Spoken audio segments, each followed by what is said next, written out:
See, my idea of the house was something which gives ample space, plenty of space, and it is very near to nature. It should be, and I was the person brought up in the villages where roofed tiles and the houses with airy houses, lot of open space was the requirement.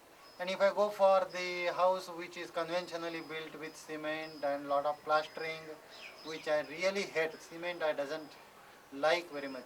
And the cost of construction was also very high.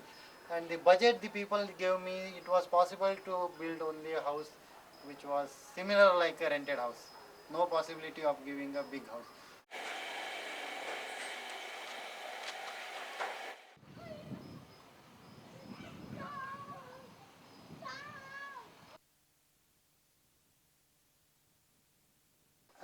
If I go for a construction of a conventional method with two-bedroom house, budget was definitely something around 10 to 12 lakhs, which excludes the woodwork. And that was not my capacity. My capacity was only 5 to 6 lakhs. And when I told to Kumar, we have got very limited capacities, our financial problems are very acute, we are not going to for a house to show off the house, but to meet the requirement. That time Kumar told yes. I think he was the person, he told Assured us. He told that He can give the house like this. he first confidence he told that yes, we can give the house.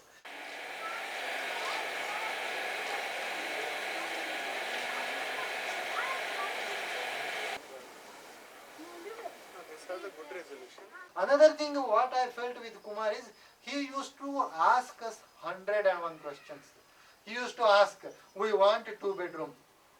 Then he told, why do you want two-bedroom? First we asked three-bedroom. My parents, my child and myself. Then he asked, I think he has asked why you want a separate room for a child. Then put her somewhere in one of the bedroom. Make the bedrooms bigger one. If you want to have three bedrooms, it will have 10 feet by 12 feet. If you make two bedrooms, now I have got two bedrooms are 12 feet by 16 feet. That is the bedroom size. And I can put everything in that.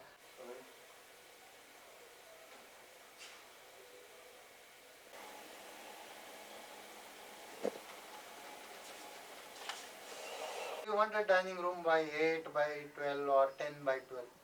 Then he asked us, what are you going to put in a dining room? Simple is one dining table and multiple chairs. Then who is going to picket them? Is there any theft? Is there any worry about the theft? Then I told no precious items are kept in the dining room. Finally we come to the open dining room. Then open dining room means then we told even if it is a dining room, with night times we will put some clothes there. We wash the clothes in a week.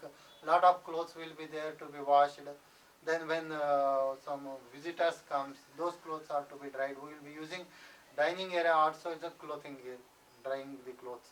Naturally then he told you go for a roof which is not a molded roof, go for a tiled roof itself. That frames will be there, you can hang any number of clothes you can put it. So actually we are putting extra additions like something like a drama, some two curtains have been dropped, two curtains have been removed, scene is changed, like that we can have that of flexibility in our dining area, which is multi-purpose room now. Actually nowadays because our parents have gone to our native place, we have removed the dining table and we are using it for drying the clothes. When dining table was there, my daughter was practicing table tennis on that because that much flexibility it is there.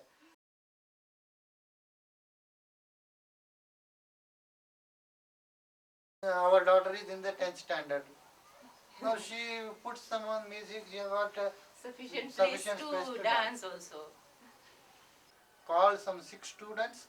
Everything was dance practice was going on this house. Here in this house, in because house, in their house there was no place to no dance. Place, because bedroom is 10 by 12, kitchen is 8 by 10.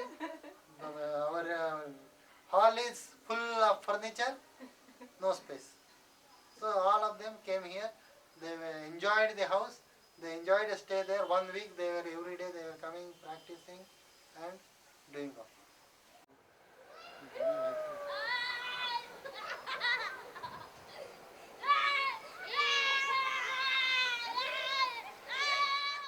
We are depending on the Mother Earth. Ours is the body is naturally being the our product of the nature. As near you are the nature, you will become as comfortable. Now, if you come from a hot sun, whenever I come down from a hot sun, if I feel very much loss of energy, what I do is I have some loose cloths, lay down on the floor, I will get a very much comfort. This is happen only with a terracotta. So we decided for the terracotta, which is the made up of mud, extracted from the bed lakes. Now lakes have been desiltation process is one thing which ecologically helps. The sand desilted, the mud desilted from the lakes. It's so fine that only such types of mud is used for making the terracotta tiles and roof tiles. So that was one thing. This house is not totally eco-friendly, but it is disturbing the ecology minimum.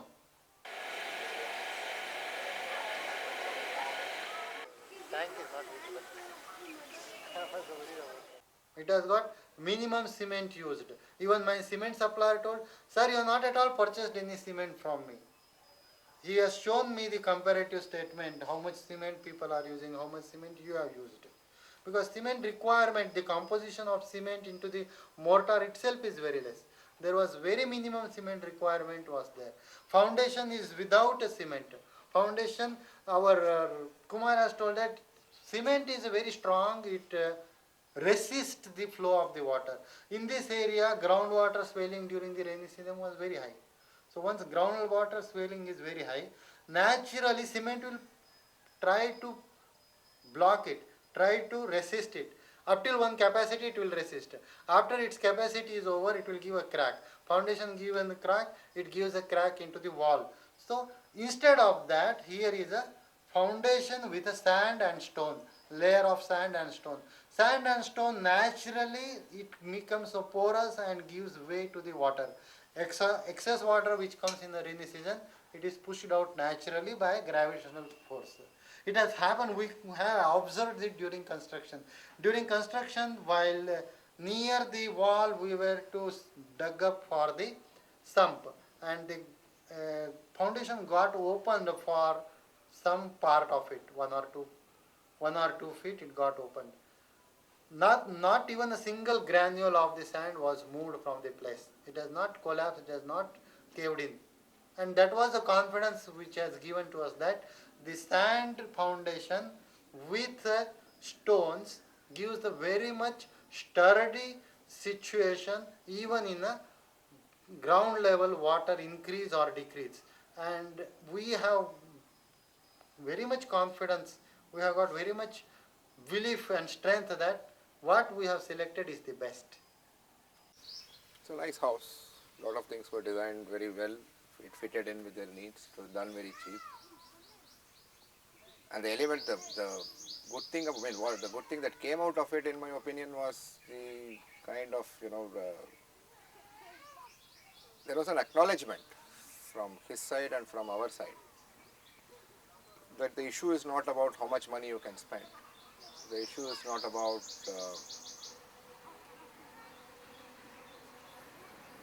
whether you are rich, poor or middle class. There are some sensibilities and sensitivities on which we can agree upon. There are two interesting episodes. One is that Bhide is one of my few clients who from the beginning was very clear that he didn't want an attached toilet. I mean, even though he got one for his own bedroom on top, but at least one could say that these are useless, contrived artifacts. What is the idea? To walk another 3 feet more to a toilet which is outside your bedroom. What's the big deal? So it was something he could appreciate. And second thing was about simplicity. I think he was also very much keen on simplicity. For me, that's an important value. In all the houses we build, at least we try to put forward the view that simpler the better. Less complicated, easy to manage, easy to handle. So simplicity is really the key.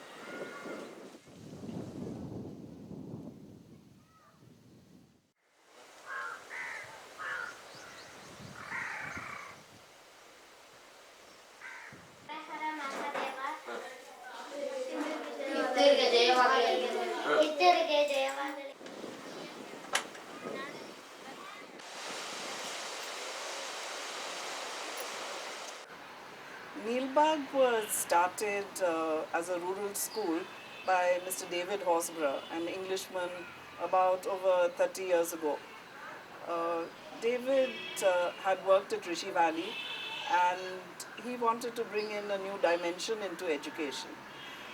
There were very few children, not more than 20 children. But he decided to use the local village forms of architecture to build his own house in the school. So it was built with mud, and the flooring was actually cow dung washed floors, and but improved upon the technology. Those buildings have sort of withstood the test of time now for almost 30 years. Only recently, in the last year, that we've actually renovated them because, you know, problems with white ants, and we had used sort of wood and things like that, which were getting eaten up. We were looking very much to replicate the same kind of architecture.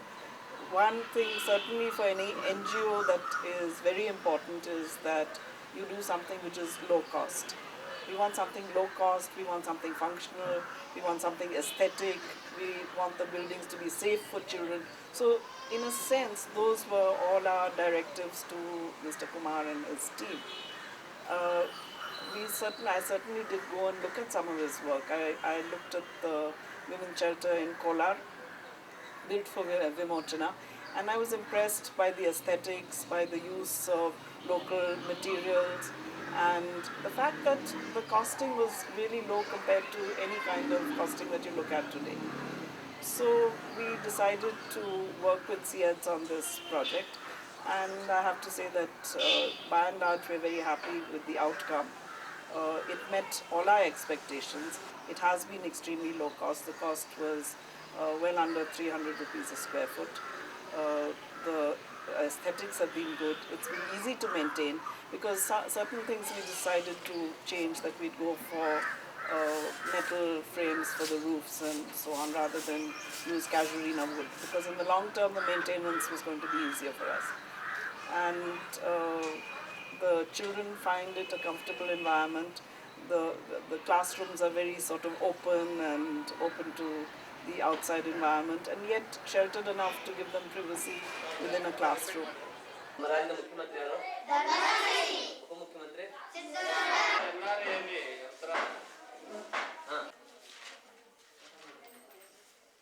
The fact that they were all local people who were also used.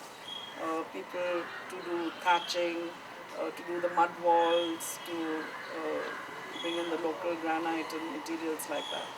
So I think it also, in fact, if you go down into the villages now, you find little elements of this kind of architecture creeping into their own homes and huts and things. So obviously it's reflecting back into the community as well, which I think is a good thing.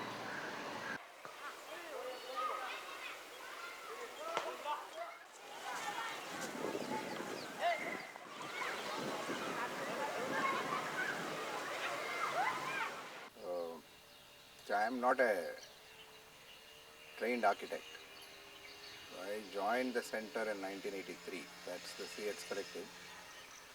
And one of the first things, my first exposure to this kind of work was working in the slums that you filmed. And that's the place, Kadir Sharif Garden slum, is where we started this whole thing. Initially, we started as a kind of placement center, trying to get jobs for people in this particular slum, because that is where we were working from the center. So the one thing led to another.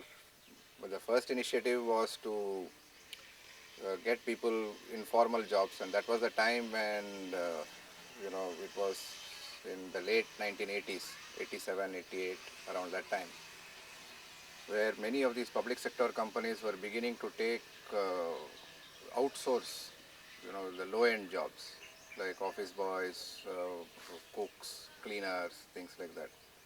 So we started it very informally, trying to find jobs for people, and so that sort of grew. So we got quite a number of lucrative contracts, if I can say so, and that really became big. It grew, and it became also a kind of business which was impossible for me to handle. and along with me, few others who were in the center who were working with me, it became impossible for us to handle. So what we did was we gave it over to another NGO in Bangalore, so who took it over, and they are running it quite successfully now. And meanwhile, I met up with some people from Kerala who were working with Lorry Baker. And that was the time when we were running a campaign on housing rights called National Campaign for Housing Rights. So the center was involved in this. It was part of our work. We were thinking of what is the meaning of housing and what is the meaning of housing rights and so on. So it started that way. First as a kind of intervention in these informal sector jobs, and then as a kind of a building cooperative itself. When I say building cooperative, it is not a cooperative of people who own homes, but a cooperative of people who are building these homes. The main thing was this realization, that we are talking and fighting for housing rights and so on, without having a clue or without any reflection of what housing really means. And predictably, the kind of campaigns for housing rights, the kind of campaigns for the rights of construction workers, for instance, have predictably gone that way. I will give you two examples. One is, what has become of housing rights. For me, it was a, big eye-opener. That I'll tell you a story. We started this campaign for housing rights. We mobilized people to demand for housing rights and so on. In a general theme, it was to make housing as a fundamental right in the Constitution. And the more specific things was according to local needs and local needs specifically. So at that time, there was a parliamentary committee set up on housing rights. A number of parliamentarians, MPs came who were supposed to go to all parts of India and listen to people's woes on what were the problems of existing housing policy and what should be the new housing policy and so on and so forth. So they came here to Bangalore, and we were part of the National Housing Rights Campaign, and we were going to present a few case studies of what is wrong with the current housing rights policy and how people are being deprived of basic access to housing resources and so on. The eye-opener was that it was completely sponsored by Canara Bank Housing Finance Division, Can Bank Housing. So this was the time in the late 1980s when I think there were people who were much smarter than all of us in NCHR and so on put together, which is the lobby of bankers and construction construction companies who had already seen that there was a growing demand for middle class housing, for housing finance. So housing rights became very truncated and translated into housing finance. Now one can argue about it and say that that's a wrong thing and so on. But whether it is right or wrong, that is the real thing. That is what really happened. So a campaign for housing rights, one way or the other, gets translated to a demand for money to build more houses.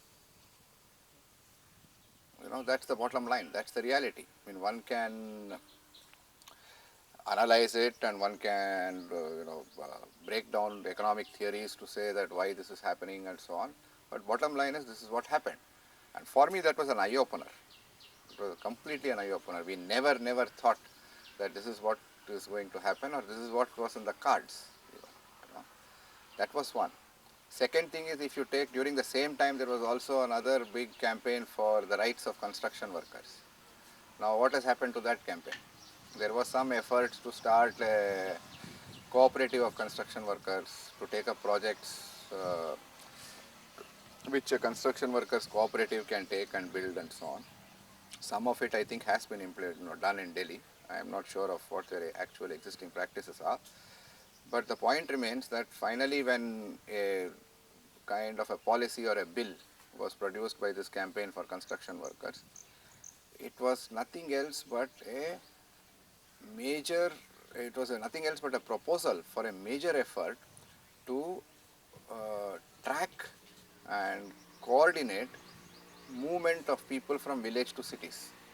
To put it in a nutshell, it was simply this, that we don't even know how to build a house.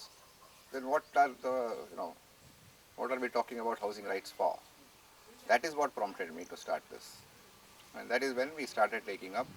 When we started it, I didn't even know the difference between mud and sand, between stone and mud.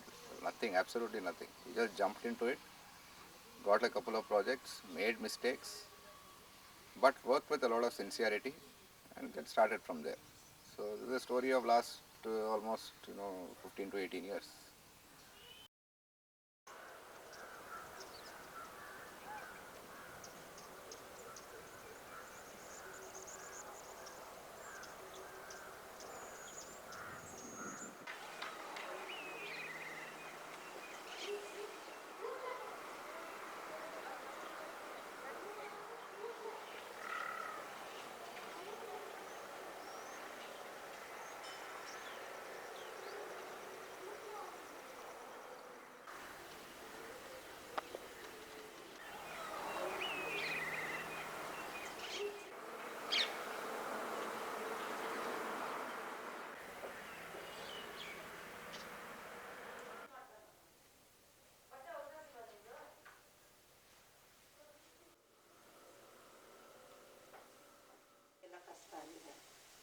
ಈಗ income generation ಆದರೂ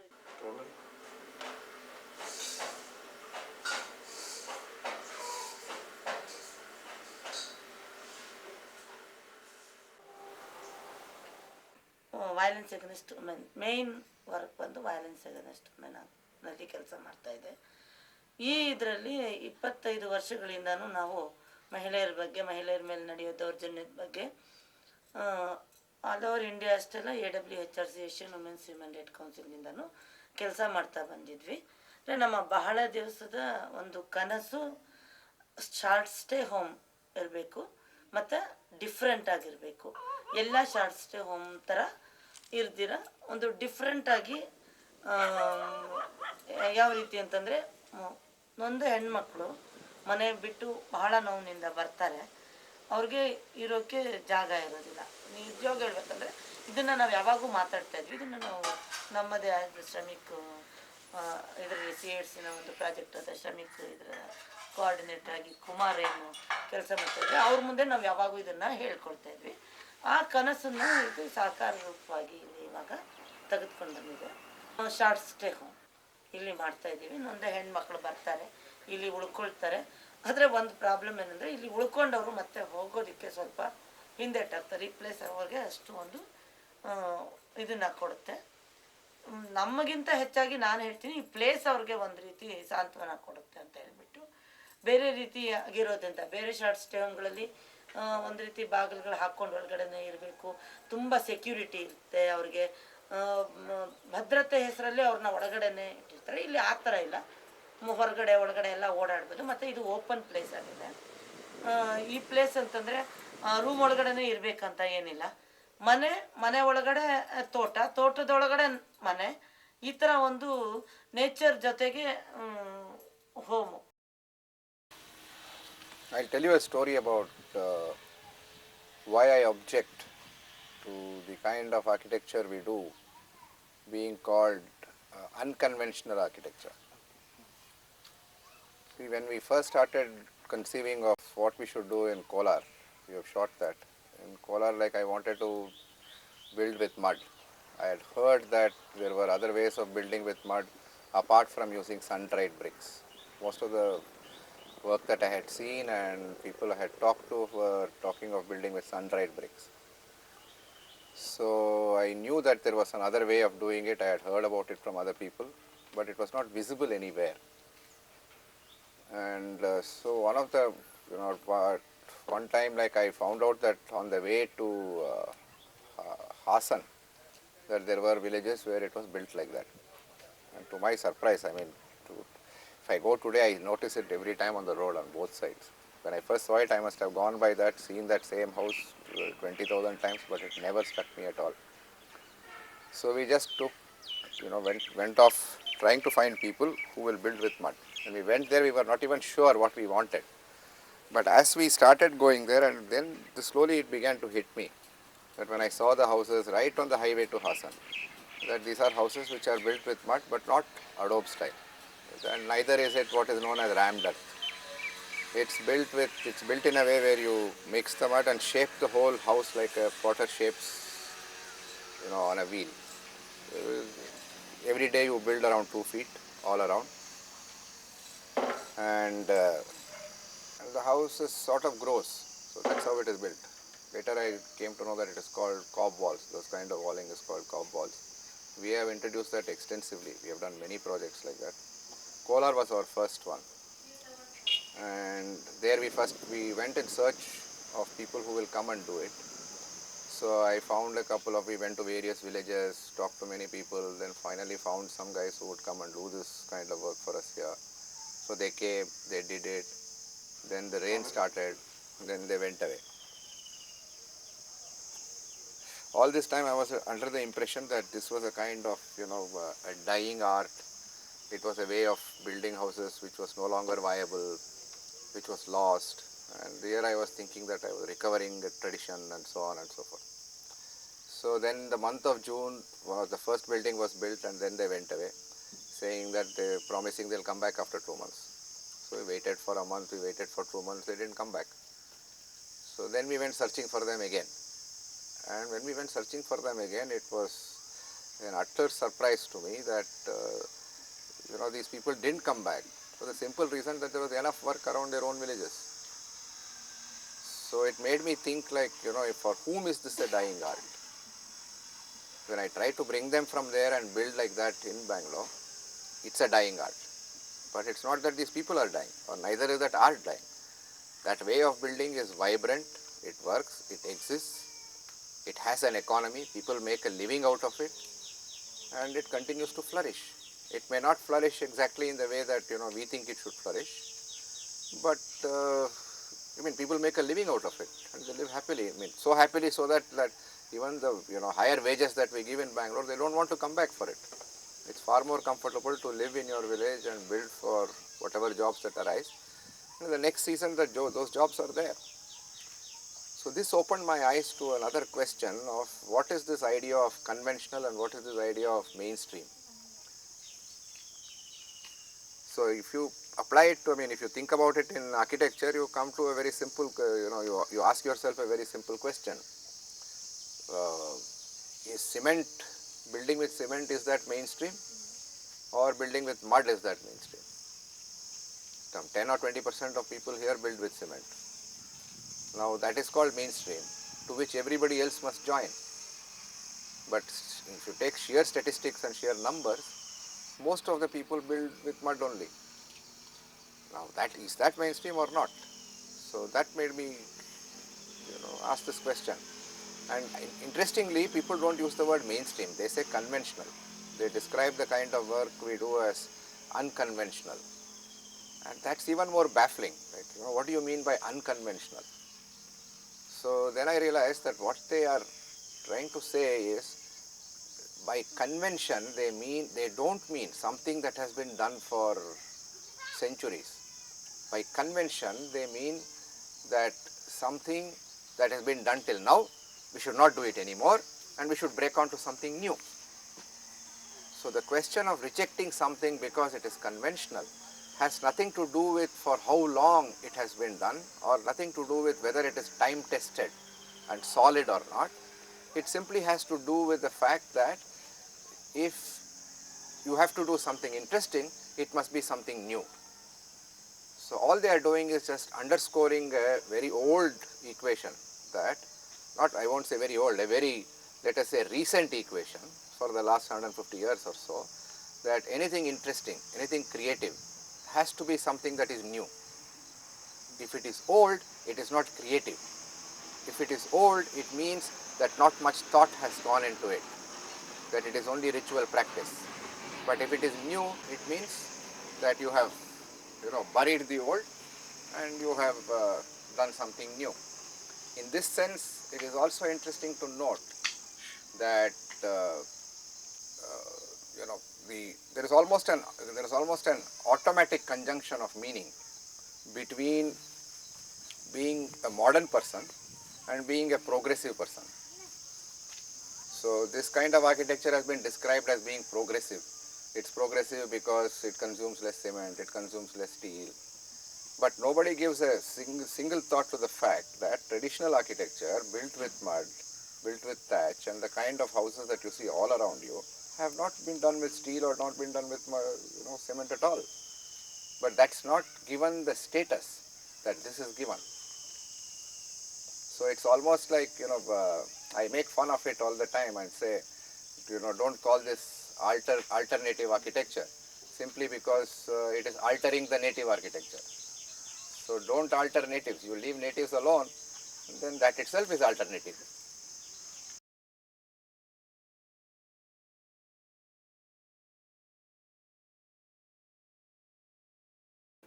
After I joined Center for Vernacular Architecture, just after my graduation, my thinking was in those lines of like, I'll be into doing some kind of an alternative technological work, or I'll be really exploring many materials. I'll be learning like how to work with various materials, and and it will be more like a non normal streamline work, but of a parallel kind of a work, which they call in the market like alternative technologies or eco-sensitive, something like that.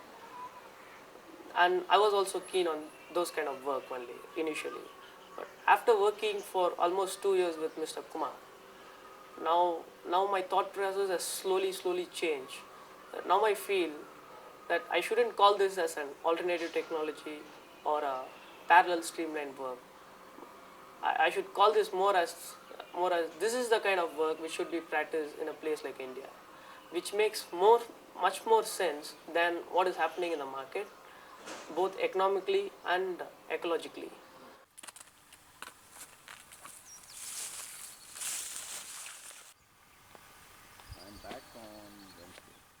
And Mr. Kumar is very lenient about, he wants his work done, that's all. He doesn't mind how he get it done.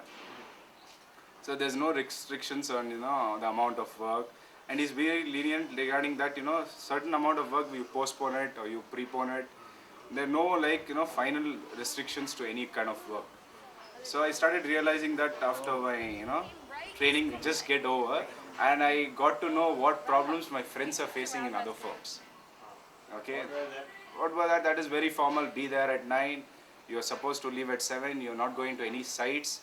You're just sitting on the computer and drafting for hours and hours and hours. You don't know where the site is coming, where the project is happening also. All you know is you have done a design and that is being executed somewhere, which was not the case here. Okay, here it was like you do the design, you go to the site, you execute it. I have done a project in Ooty and I have done right from scratch to end.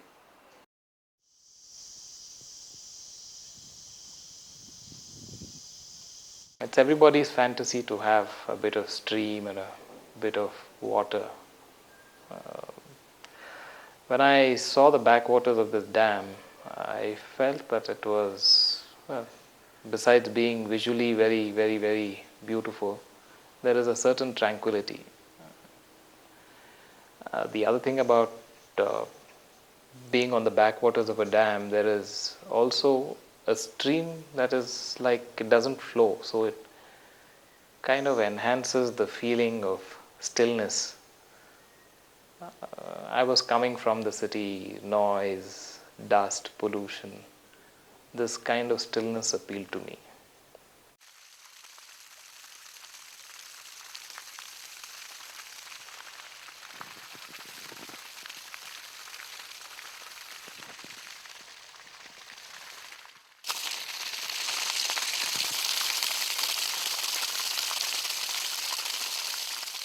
I was going to that little hillock for many months before I even had an idea of building a small house there. I used to pitch a tent and spend time, stay overnight. As time progressed and I found that I really would like to have something more permanent in that place, I thought in terms of building 2 rooms with a kitchen. That was my idea.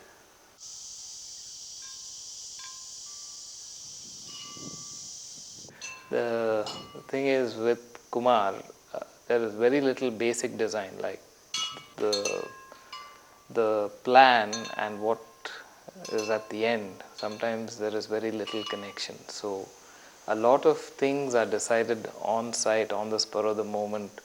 A lot of latitude is given also to workmen and work people if they know what they are doing with the material they are working with. So there was no, shall we say, fixed plan of the space. We did marking, we said we wanted bay windows, so we created some bay windows. It was not there really on the structure. We decided that we wanted an open courtyard. We decided also to retain the gradient of the slope. It is built on a slight slope. Locally, the idea is to level and build on one flat space, but we decided to go with the contour of the hillock. So those kind of things, they were just decided on site. The even dimensions, when you marked something, if you felt that it was too large or too small, you just remarked it and you built. The other thing was to use as much locally available material as possible. So the rock that we use, the rock or the stone that we've used, is, say, surplus from quarries, things that they have no use. And the flooring, I've used clay before. I wanted to use clay, but the courtyard with steps going into the house and into the living spaces, that we used red granite, which again is quarry waste in that area. People just use it as flagstones for the exteriors. So this kind of suited us. We found somebody who knew how to lay that, and for hardly any cost we were able to get some red Magdi granite. The hillocks outside came onto the floor inside. Srini's farmhouse, the interesting thing you will see is the concept of an enclosed space. It's built on the slopes of a hill, and we worked with the idea of something very similar to a fort. Not exactly a fort, but let's say a big boss's house, big man's house. Srini was also a little wary of, basically he wanted a place where some amount of privacy is ensured, and at the same time it would not be a, it would, to put it in his own words, it would demand respect. There's nothing wrong with that, right? Which is like a kote. There is another old house very near to where we have built his place. When you go there, maybe you can film it. The idea is that, it's the inverse of a compound wall. You have a core house and then you have open space around. It's the inverse of it. You have an enclosed structure and you have the house inside that enclosed structure. So that enclosed structure forms part of your house, and that is really the traditional way to build. Yeah, something like a vada. Most traditional houses are like that. Santali villages, entire villages are built like that. So it is that in a very minuscule form. So that's what is significant about his house.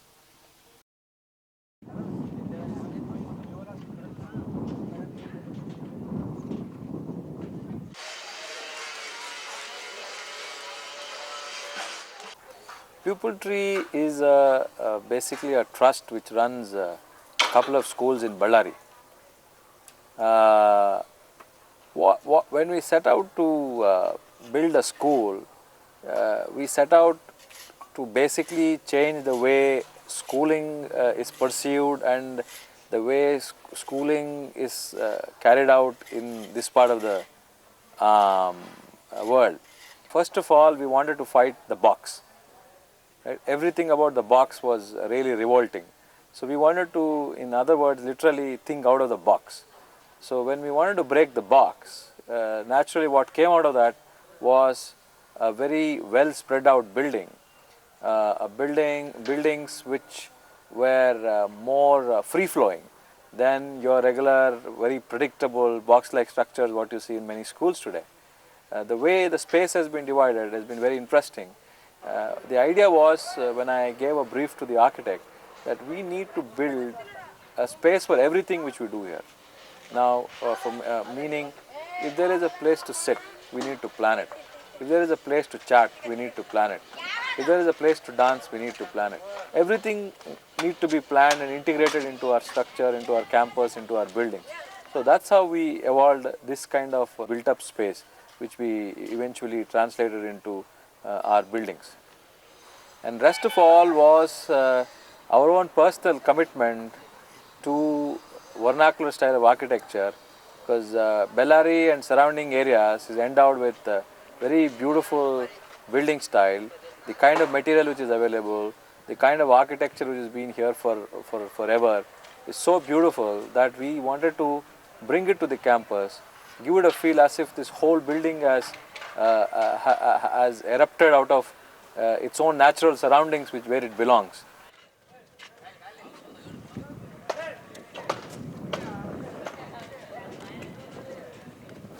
This project is in many ways very unique because so many things we have done here, so many things we have achieved here. In other words, I would like to call it as architectural breakthroughs.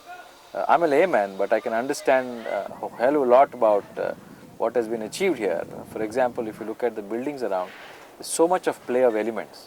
Different kinds of materials have been put to use and they've been seamlessly integrated to make it feel very natural, very cheerful, very colorful and very, very interesting and absolutely each and every wall, every room, every building is celebration of the highest level of aesthetics and beauty one can achieve in a building. That's what I would like to say about this architecture.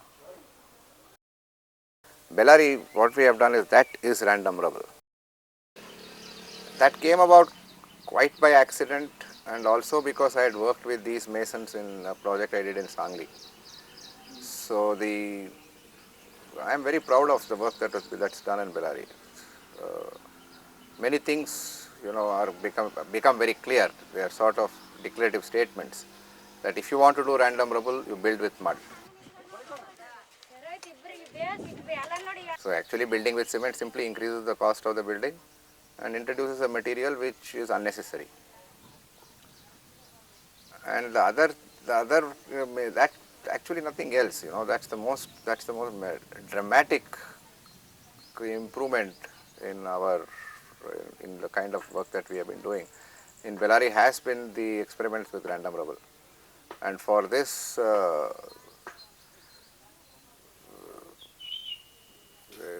Ami's involvement in that has been really the key. The way she has put herself into it and experimented with various, and you have that in your interview when they say this, what Ami madam says, we do. We are doing a couple of projects with these people. These are masons from Bijapur. You don't get rubble in very sized and cut forms. So the traditional way of building there has been to work with the materials that are available. And it's a fantastic, really artisanal way of building a wall. After the mud wall work that we did in Kolar and Ryalpad and some other projects, I see this as a next major breakthrough. And now we are experimenting with mixing random rubble with brick, with laterite, with mud walls, all that.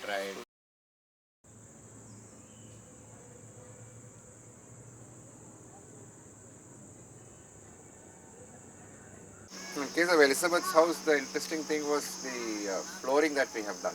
That I see as the most interesting thing. The context there is again like to make a kind of artisanal work viable. In today's age of ceramic floors and tiled flooring and mosaic flooring and all that, to get people who will do this kind of flooring in the way they traditionally were doing, whether they really do it in the traditional manner or not, I think is not important. But what's important is that there is a kind of tribute paid to the practice that was done. to the practice that was done in their father's time or grandfather's time. And again here the question is not at which period it was done, it's that it is done by hand. It's done using materials which are least industrially processed. So that's what I call artisanal flowering. The possibility of integrating handmade work into building a house sort of reinforces the idea with which we work on the sort of idea with which we work on in architecture is to think of architecture as a craft and not as an engineering art. So I think that's Laurie Baker's main and crucial contribution, the conception of architecture itself as a craft, that it is something which requires both thinking and doing, almost seamlessly, where you don't separate thinking from doing. And that's why also I take a lot from his emphasis that if you can't build the house that you are designing, then don't bother designing it. As simple as that. And it makes a comment on the kind of house building practices that we have today, or architectural practices we have today.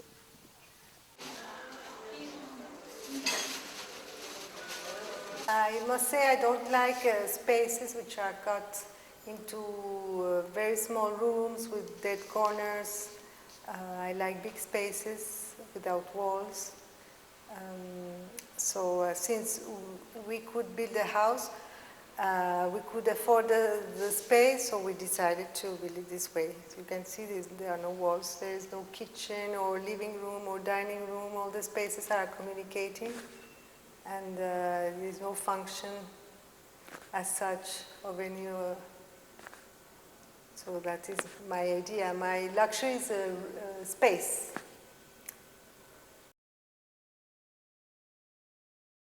And since I was born in South America, we use a lot of brick and tiles. We don't plaster the walls, and knowing it's an equatorial country where I come from, so it rains a lot. And I could see here how dirty the buildings look outside, how badly they get old as if they are cemented and painted outside.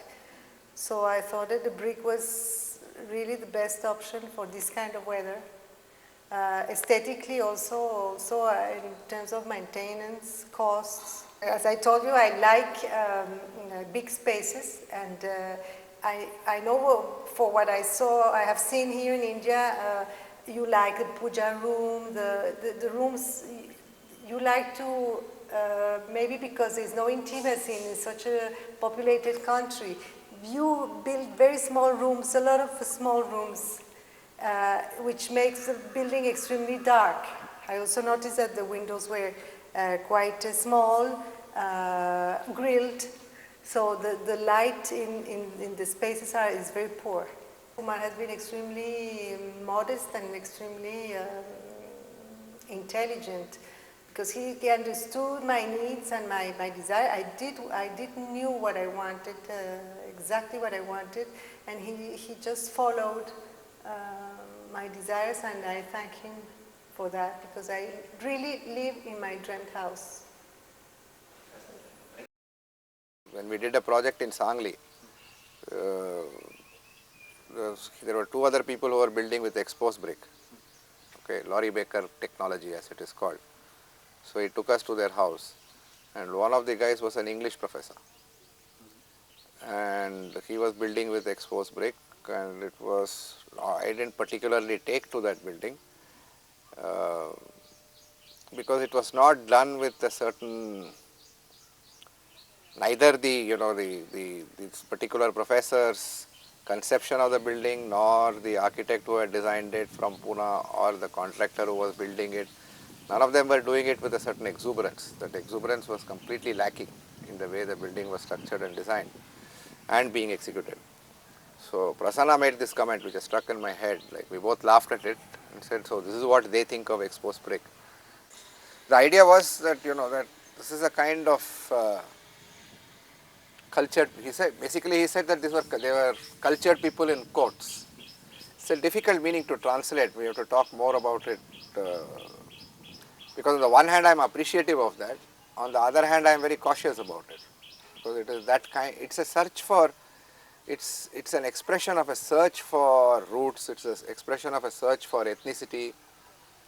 All those things, but it's again ethnicity in a very modern sense. It's ethnicity in a very fixed, rigid sense.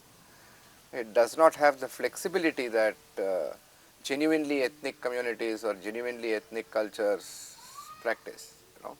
You don't have to wear your ethnicity as a badge or a label. Now these things tend to become that.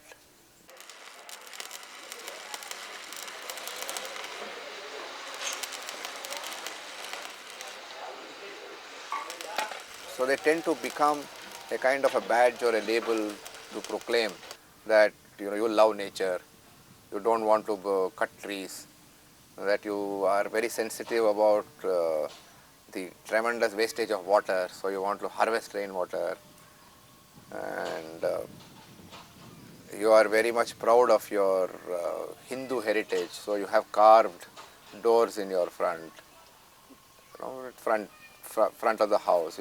You are very much proud of your let's say general heritage. So you have these carved pillars from demolished houses, and you are very sensitive to environmental destruction. So you go and get recycled wood. All these practices in themselves are good. I don't say they are bad. What they adapt to is what I have learned from Ivan Illich, where he sums up in one classic sentence. He says,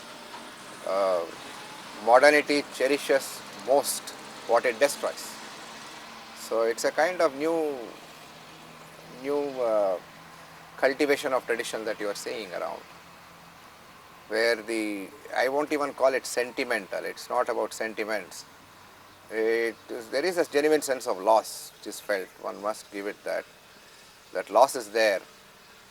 But the concept of a desirable future, the concept of a vision of a desirable future is not very different from a modern European future. It's not very different from, it's like this. You can ask yourself the question, should everybody wear designer khadi or should everybody wear ordinary khadi? You can ask that question. Now the question can be answered in one of these two ways, that all the poor must wear designer khadi. That is one way of answering the question, where you say that why should designer khadi be restricted only to the rich? The poor should also have access to it. Or you can say the other way around, which is no, everybody should wear only ordinary khadi. Why should the rich get away by not wearing ordinary khadi? One way of doing that. I think there is a third way to look at that, and which I think is the way ordinary life really exists everywhere, is you want designer khadi, you wear it and you keep it to yourself. Don't make me wear it. Don't tax don't drive my ordinary khadi out of the market so that even I have to wear designer khadi. There is no talking terms with I just like to share a joke with Kumar always says to any of our clients. Like, usually the question which will be posed upon us is, how strong is your building? What is the lifetime of the building? When you compare with any kind of regular kind of a construction. So, we just put it simple. It's as strong as Tipu Sultan's fort, which was a mud fort. So that should hold good. It is time tested. What we are doing now is really time tested. Concrete is not time tested. It's just come into the 90s. So what we are doing is like really time tested. The kind of mud architecture we do, or the kind of rubble work we do, it has been practiced like long years ago, and it still stays the same.